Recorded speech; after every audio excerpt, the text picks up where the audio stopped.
Assalamualaikum dan selamat sejahtera. Kumpulan kami akan membentangkan tajuk mengenai Ikhwanul Muslimin, iaitu bagaimana ide-ide gerakan Ikhwanul Muslimin berkaitan konsep politik Islam dan sekularisme Barat. Ikhwanul Muslimin pada awal penubuhannya adalah sebuah gerakan yang bersifat sosial dan keagamaan. Ditubuhkan pada Mac 1928, iaitu kira-kira 4 tahun selepas jatuhnya Empayar Turki Uthmaniyah. Pengasasnya adalah Hasan al-Banna dan 6 orang rakan beliau. Hasan al-Banna adalah seorang tokoh ilmuwan Islam Mesir yang terkenal sekitar pertengahan abad ke-20.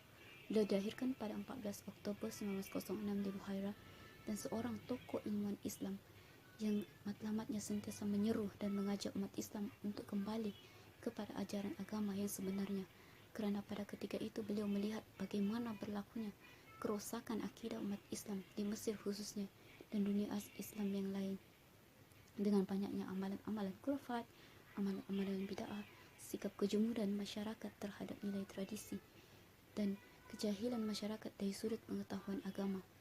Ditambah pula dengan imperialisme Barat yang seterusnya menyebarkan ideologi seperti sekularisme, liberalisme, feminisme, dan sosialisme. Justru itu, penyebaran ideologi ini sedikit sebanyak telah meruntuhkan akidah umat Islam, dan oleh itu Ikhwanul Muslimin ditubuhkan dengan tujuan dan matlamat untuk membawa dan mengembalikan umat Islam kepada ajaran yang sebenarnya yang berlandaskan Al-Quran dan Sunnah melalui aktiviti dakwah. Maka pada Mac 1928 tertubuhlah Ikhwanul Muslimin. Berkaitan konsep politik Ikhwanul Muslimin, pemikiran Hasan al-Banna menekankan kepada 3 perkara penting, iaitu yang pertama, reformasi sosial dengan asas akidah; yang kedua, tiada pemisahan antara agama dan negara; dan yang ketiga, meletakkan syariat Islam sebagai undang-undang tertinggi dalam pentadbiran negara. Pada itu lahirlah slogan Islam adalah al-din wa daulah, yang mana ia menjadi teras yang diterapkan dalam ideologi politik Ikhwanul Muslimin. Ini bermakna fungsionisasi agama dalam negara tidak boleh dipisahkan kerana Islam mencakupi seluruh aspek kehidupan manusia, dan oleh kerana itu ia dirujuk sebagai the way of life. Peralihan Ikhwanul Muslimin kepada bidang politik adalah selepas melihat kepincangan yang berlaku dalam bidang ekonomi dan sosial umat Islam akibat daripada kegagalan pihak pemerintah dalam mengurus tadbir negara, di mana pihak pentadbiran negara tidak mengimplementasikan syariat Islam. Faktor lain yang turut mendorong adalah melihat penindasan yang berlaku terhadap umat Islam oleh pihak penjajah seperti mana yang berlaku kepada Palestin. Dan justru oleh kerana itu, Ikhwanul Muslimin melibatkan diri dalam arena politik, kerana matlamat utama Ikhwanul Muslimin dalam bidang politik adalah untuk menjaga kepentingan dan membela kepentingan umat Islam. Assalamualaikum dan salam sejahtera. Nama saya Masniza binti Romeo. Saya akan membentangkan mengenai pendirian Ikhwan al-Muslimin. Di sini kita dapat lihat di mana politik itu tidak boleh dipisahkan daripada maklumat dakwah. Bagi mereka, barang siapa yang tidak memasukkan politik dalam perjuangan mereka dianggap sebagai menzalimi diri sendiri atau ilmunya. Malahan, bagi mereka, penjajah Barat adalah musuh Islam yang utama kerana mereka akan merangka agenda untuk menjatuhkan Islam, dan oleh disebabkan itu, perjuangan untuk menentang mereka akan dianggap sebagai jihad. Okey, seterusnya mengenai syariat Islam dapat ditegakkan dalam kehidupan masyarakat dan pentadbiran negara. Syariat Islam yang berlandaskan kepada Al-Quran dan Al-Sunnah akan dapat mewujudkan keadilan dan kesamarataan dalam kehidupan masyarakat.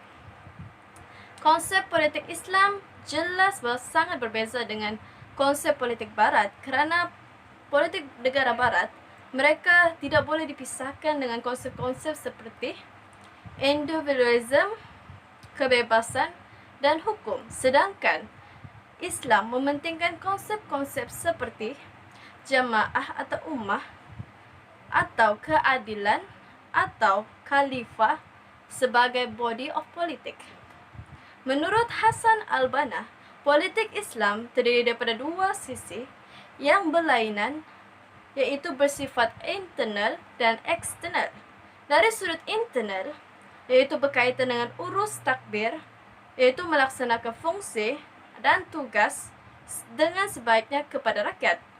Manakala daripada sudut eksternal pula ialah tanggungjawab dalam memastikan kemerdekaan negara terpelihara dan masyarakat terhindar daripada ditindas oleh pihak lain.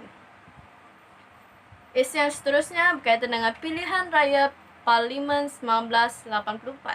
Di sini kita dapat lihat berlaku perubahan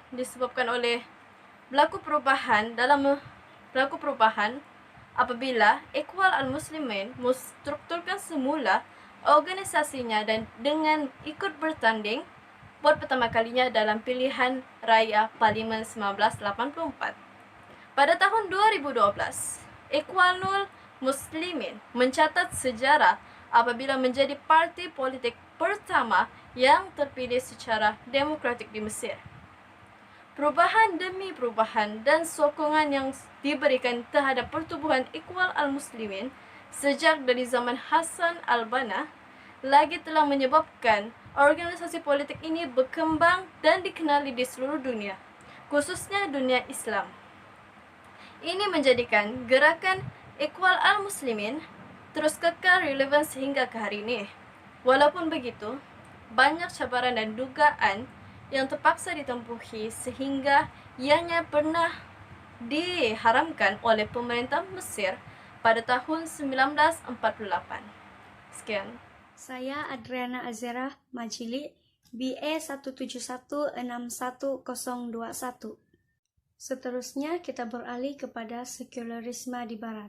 Secara amnya, sekularisme dapat diartikan sebagai satu fahaman yang mengasingkan urusan dunia seperti ekonomi, politik, dan juga pentadbiran daripada urusan ketuhanan. Dalam kata lainnya adalah manusia menciptakan suatu konsep fahaman yang membebaskan mereka daripada cengkaman agama dalam kehidupan mereka. Faktor kemunculan sekularisme di Barat yang pertama adalah disebabkan pergolakan yang terjadi di gereja. Di Barat pada ketika itu menganggap golongan gereja adalah golongan yang paling mulia dalam kalangan masyarakat. Tetapi fahaman tersebut berubah karena pihak gereja mula berubah, yaitu melakukan penyelewengan yang semakin berleluasa sehingga menjatuhkan marwah golongan gereja di pandangan masyarakat Kristen. Faktor kedua kemunculan sekularisme di Barat adalah perkembangan teknologi. Perkembangan teknologi juga menyumbang kepada kemunculan fahaman sekularisme. Contohnya adalah Lorenzo di Medici yang merupakan pendeta Kristen yang menyukai kesenian dan seni bina, sehingga beliau membelanjakan uang yang banyak untuk membina semula gereja Saint Peter. Seterusnya adalah perkembangan ekonomi. Robert Egan mengatakan bahwa sikap perekonomian masyarakat Eropa adalah materialistik dan sikap tersebut diwarisi turun-temurun dan telah sebati dalam kehidupan mereka. Sikap ini telah menyebabkan rangsangan kebangkitan ekonomi begitu pesat, menyebabkan masyarakat Barat mengetepikan nilai-nilai agama. Faktor seterusnya adalah ilmu pengetahuan yang berkembang. Perkembangan ilmu sains pada zaman pembaharuan adalah salah satu faktor tersendiri yang pada akhirnya membawa kepada kelahiran fahaman sekularisme di Barat. Terdapat dua cara penyebaran fahaman sekularisme di negara Islam, yaitu yang pertama melalui pendidikan dan yang kedua adalah melalui undang-undang. Dalam aspek pendidikan, tindakan yang dilakukan adalah dengan membuka pengajian yang jauh dari penekanan agama, manakala agama Islam kurang diketengahkan. Sebagai contoh, negara Turki pada 3 Mac 1924 telah mengumumkan sistem pendidikan sekuler dijadikan dasar utama di semua peringkat pengajian pendidikan. Yang kedua adalah undang-undang. Golongan sekuler ini berusaha agar undang-undang Islam tidak digunakan sebagai rujukan dalam apa-apa perkara, sehingga memperlihatkan Islam hanya tinggal nama sahaja. Contohnya di negara Turki, mereka berusaha untuk mensekularkan undang-undang sedikit demi sedikit sehingga undang-undang Turki menjadi sekuler secara rasmi. Salam sejahtera saya ucapkan, dan seterusnya saya akan membentangkan mengenai kesan sekularisme Barat. Oke, jika kita melihat terhadap kesan sekularisme ini, kita lihat dari dua aspek utama yang besar, yaitu dari segi secara menyeluruh, secara kelompok masyarakat dan maupun negara. Dan yang pertama kita lihat dari segi masyarakat itu sendiri. Kesan sekularisme yang pertama yaitu meruntuhkan keimanan terhadap agama Islam. Kesan ini tidak dapat lagi dipertikaikan karena dalam mana-mana agama sekalipun sekularisme telah membawa kepada satu keruntuhan iman terhadap penganutnya, dan begitu juga dengan agama Islam. Keadaan ini disebabkan oleh pengaruh sekularisme yang kuat mengatasi hal-hal keagamaan seperti yang dinyatakan oleh Israr Ahmad seperti berikut. Mereka berpikir dengan pikiran falsafah dan ideologi barat, dan dengan demikian mereka hilang kekuatan untuk menentangnya. Keadaan ini dapat digambarkan dengan pengaruh hedon sebagai contoh yang sangat kuat, sehingga masyarakat Islam mulai terpesong dengan hal-hal yang berkontradiksi dengan keagamaan. Ini secara langsung meruntuhkan keimanan masyarakat Islam terhadap agama dan menjadikan agama itu seolah-olah hanya satu simbolik yang tidak begitu penting bagi mereka. Yang seterusnya adalah dari segi kesan dari segi negara ataupun sebuah politik, yaitu kuasa politik semakin tidak demokratik. Selain daripada kesan secara sosial atau dilihat dari kelompok masyarakat, sekularisme juga secara langsung dipraktikkan dalam pentadbiran negara, yang mana membawa kesan langsung kepada keadaan negara tersebut. Oleh karena sistem politik dicemari oleh pengaruh sekularisme, kebanyakan pemimpin terbabit dengan penyalahgunaan kuasa seperti rasuah, dan inilah yang dikatakan menjalankan kuasa hanya untuk membuat kepentingan diri sendiri. Keracunan terhadap pemikiran menyebabkan mereka memikirkan bahwa jabatan yang dipegang adalah hak mutlak pribadi, dan langsung tidak berpikir bahwa kekuasaan yang diterima adalah amanah dari Allah. Lebih parah lagi apabila dasar politik yang diamalkan tidak mengikut ajaran Islam, akibat taksub kepada pengaruh sekuler yang lebih banyak memberi manfaat segera kepada diri sendiri. Terusnya adalah penindasan ekonomi. Dalam ekonomi kapitalis sudah tidak asing lagi dengan penindasan ekonomi, bahkan banyak masalah ekonomi yang berlaku telah memberi kesan kepada masalah sosial pada peringkat seterusnya. Pengaruh sekularisme yang membawa kapitalis dalam perekonomian negara menyebabkan ramai masyarakat Islam yang tertindas karena diracuni oleh pemikiran yang melampau dengan memaksimumkan untung, sehingga mengabaikan tanggung jawab bersedekah dan menolong orang yang susah. Selain daripada penindasan ekonomi secara khusus, ini juga telah membawa kepada berbagai pelanggaran ajaran Islam seperti mengamalkan riba dalam urusan ekonomi. Oke, secara kesimpulannya, dalam melihat idea gerakan al-muslimin dalam al-ikhwan muslimin dalam politik serta konsep sekularisme dapat digambarkan dalam satu pahaman bahwa agama Islam mempunyai cabarannya yang tersendiri dalam mengembalikan ajarannya yang sebenar. Walaupun terdapat banyak sejarah